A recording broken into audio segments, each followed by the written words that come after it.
If you want to adjust how long your Samsung device's screen stays on before turning off automatically, here's a quick guide to help you. Let's begin. First, open the Settings app on your device. Scroll down and tap on Display. Next, scroll down to find and select the Screen Timeout option.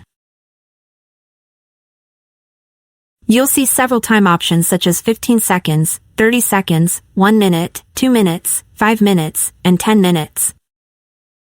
Select the time that suits you best by tapping on your preferred option.